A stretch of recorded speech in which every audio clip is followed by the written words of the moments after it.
लेकिन श्रवण रंध्र समुद्र के समान है। और आज की जो कथा है वो है सतलज, झेलम, ब्यास, चनाव, कावेरी, नर्मदा, गंगा, यमुना आदि ये नदियां सब समुद्र में जाकर के विलीन हो जाती है। लेकिन समुद्र कभी नहीं कहता कि मुझ में बाढ़ आ जाएगी, इधर मत आना। उसी तरह से आपकी जो कथा है ये नदियों की तरह और श्रवण रंध्र जो है वह समुद्र की तरह है। जैसे समुद्र में कभी बाढ़ नहीं आती, ज्वार भाटा तो उसका स्वभाव है।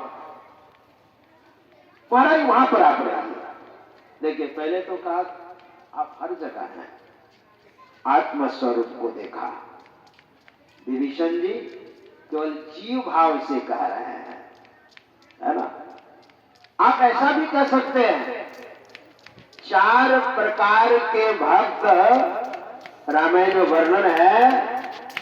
4 प्रकार के भक्त राम भगत जग 4 प्रकारा, सुकृत 4 अनग उदारा। और गीता में भी 4 प्रकार के भक्तों का वर्णन है। चतुर्विधा भजन्ते माम जना, सुकृत नौर्जुना, आर्त जिज्ञासुरार्थार्थी, ज्ञानी च भरतर्षभा।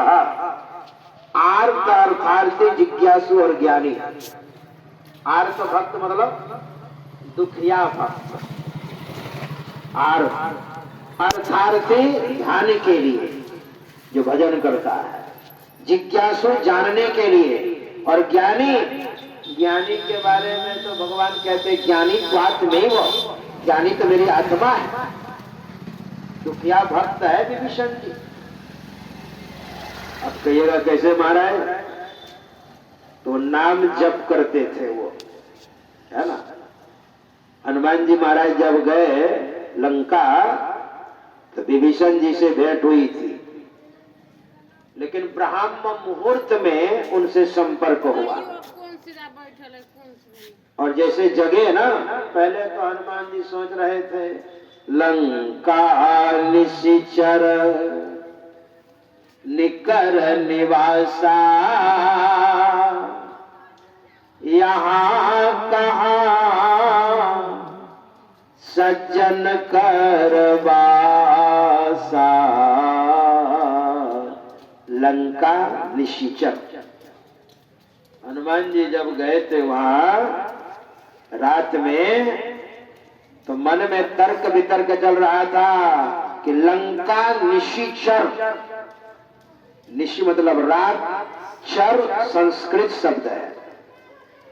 क्योंकि तुलसी बाबा ने 15 वर्षों तक संस्कृत का अध्ययन किए थे। 15 वर्षों तक, बताइए। इसलिए चर है संस्कृत शब्द, निश मतलब रात, और चर मतलब चलना। जैसे हम कहते हैं ना शनैश्चर, शनैश्चर, शनै मतलब धीरे होता है, और चर मतलब चलना, जो धीरे धीरे आवे, उसी का अपभ्रंश है शनिचर, जो हम लोग बोल देते हैं निशिचर। जिनको रात में ही चलना पसंद है, निशिचर। निकर मतलब समूह, निकर, लंका निशिचर, निकर निवासा। जहां पर रात में चलने वालों की ही संख्या अधिक है, अर्थात राक्षस, यहाँ कहाँ सज्जन करवासा। और यहाँ पर सज्जन का पता कैसे चले? और सज्जन का पता नहीं चले तो माता सीता का कैसे पता लगाऊंगा?